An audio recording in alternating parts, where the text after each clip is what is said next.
Many students ask me why they have to pursue an MBA degree. The value of an MBA degree is very high.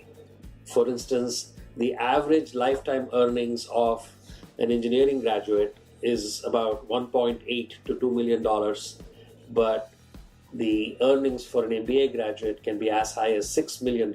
How do you actually prepare to go to US business schools? Preparing for going to US business schools is a little different than going anywhere else, and that is that the subjective part of your application, where the human part of you comes out, is a lot more important than the objective parts of your application. Your GMAT scores are obviously very important, but how a school decides to accept you or not is largely dependent on how you answer those essays.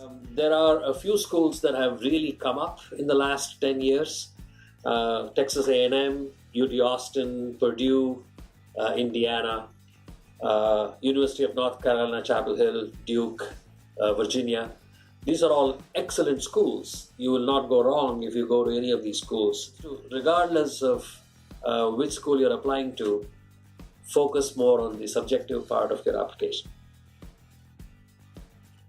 The truth of the matter is that Trump has done nothing bad or good for business school students. The situation is identical to what it was during the Obama years.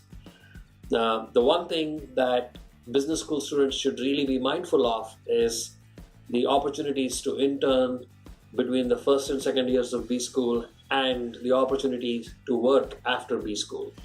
So the current laws for MBA students is that you can only work for a year after graduation on a practical training visa, and because of the restrictions on the H-1B visa, it is increasingly harder. Companies are stressed to have to make a business case to say that they cannot find an American with similar qualifications when the company is hiring a foreign MBA student. So this is a problem, and with the US economy doing so well now, it is less of a problem, but when the economy turns a little sour, then this can become an issue. So there really is no way to overcome this, because this is a government regulation kind of thing. But in general, the way to overcome it is to plan ahead and choose schools that are close to job clusters. So if, for instance, if you were to go to the University of Virginia in Charlottesville, there aren't many employers in Charlottesville. But on the other hand, if you were to go to a job cluster, like say, if you go to University of California, Berkeley or Stanford, there are so many employers in the Bay Area that you have a better chance of landing an internship and a job after graduation. So really, the location of your school should not just be dependent upon the quality of education that you will get, but also on the proximity to job clusters. You have to pay a lot of attention to your application. Take time to express who you are. Believe me, the business schools will look through every word of what you submit. Your essays are very important.